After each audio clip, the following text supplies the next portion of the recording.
namin kasi di ko alam dadating pala sa gantong punto. Bro, ano mo ba? Ano kasi bro, magpapaalam sana ako. Yun yung ano? Kaya mo pala may interview? Akala ko kung ano. Papaalam ka pala. Oo bro, kasi ano naman, matagal tayo nagkasama dito sa Kalingap. Oo, simula umpisa ko. Mula umpisa, magkasama na tayo. Hanggang sa kung ano man yung narating natin ngayon. Ano paalam ba yan? Hindi parang alis kasi Alis ka? muna ako. Oo. Saan? Alis ka ng Kalingap o magpapakasyon ka?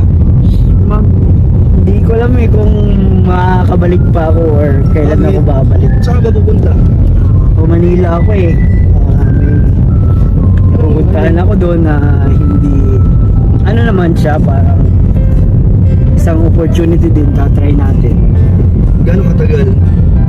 Hindi ko pa alam. Hindi ko alam. Hindi ko pa alam bro kung kailan ako babalik. So, parang, ano ka pala? Mga maalam ka. So and guys, ayan, bakit ganon? Pambihira naman kayo mga kalingap. Shoutout sa lahat, ayan pa. Diretso na tayo mga kalingap, no? Napanood nyo dyan yung pamamaalam ni Kalingap David dito kay Kalingap Dan, no? Kala ko ba naman, aalis na talaga ng Kalingap. At yung iba ay talagang, ano no, na trigger yung iba ng mga kalingap na bigla nagulat, ayan, dahil sa nagulat sila, ayun, nabas ng todo ang dalawa, no, si Joy at si Kalingap Dan, ayan, mga sinisisi nila kung bakit umalis daw sa Kalingap si Kalingap David, no, si Kuya David, ayan, no, hindi sila nanonood ng video, kundi mga title lang agad ang ano nila, no, ang binabasihan nila mga kalingap. At ayun nga guys, no, pamamaalam, namamaalam lamang mga kalingap dahil isa siya sa mga kalingap partners, isa siya sa K-boys, no, na syempre bago umalis, mamamaalam muna, no, at hindi naman totally na umalis ng kalingap. Ayan guys, no, nandun po kasi yung magandang opportunity niya sa Manila siguro, kaya doon muna siya mga kalingap, pero patuloy pa rin siya sa pagbablog, di ba? Kung ako naman kay Kalingap David, dyan na lang ako sa ano,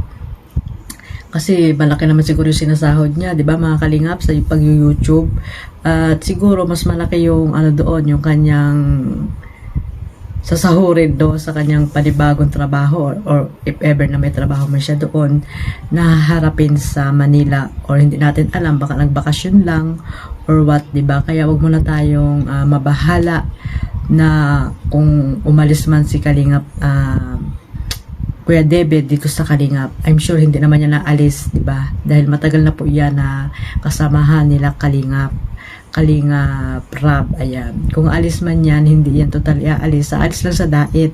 Pero sa Kalingap, hindi po yun aalis. Diba? Ayan po mga kalingap. So, ayan. Na maalam lang siya.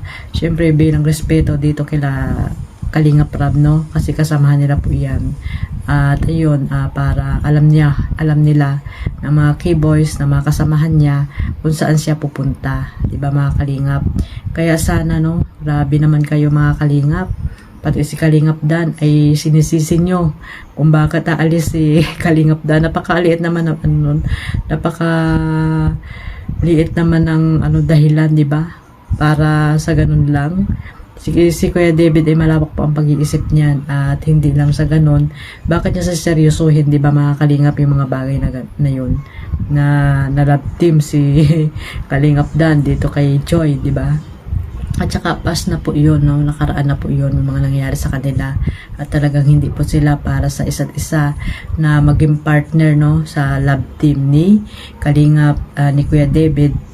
Kaya sana ay mag-move on na po tayo mga kalingap. At ayan nga guys, no, sobrang nabas po dyan si Kalingap Dan at si Joy sa upload ni Kalingap David, no. Sana ay ano, inalis na lang niya yung mga basher dyan sa mga comment section.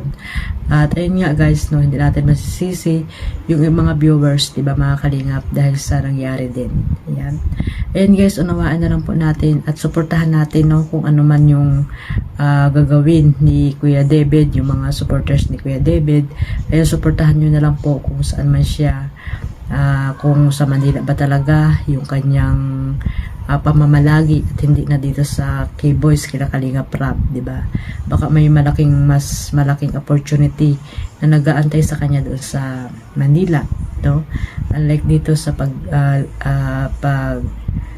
pagkakameraman niya dito kay Kalinga Prab, di ba? Pero alam ko na napakalaki din, di ba, nang naitulong niyan ni Kalinga Prab dito kay Kalinga David. So ayan nga, pag pumunta siya ng Manila, alam kong susundan pa rin niya ng mga supporters niya, di ba? Or sana nga sundan siya para meron siyang income pa rin, no, sa YouTube. So ayan guys, abangan natin yung susunod na kabanata ni Kuya David kung talagang doon na siya sa Manila or babalik siya ng Daet, mga Kalingap. Kaya wag po kayong mangusga ng mga tao, no? At lalong higit walang kilalaman dyan si Kalingap Dan sa pag-alis niya or pag-alis niya papunta ng Manila. Ayan. Kaya suportahan na lang po natin silang lahat, lalo na si Kalingap Dan, no? Kasi siya yung marami siyang mga beneficiary na tinutulungan. At syempre si Kalingap Prab, suportahan po natin si Kuya Balsados Matubang at Edna Vlogs. Ayan, supportan po natin silang lahat.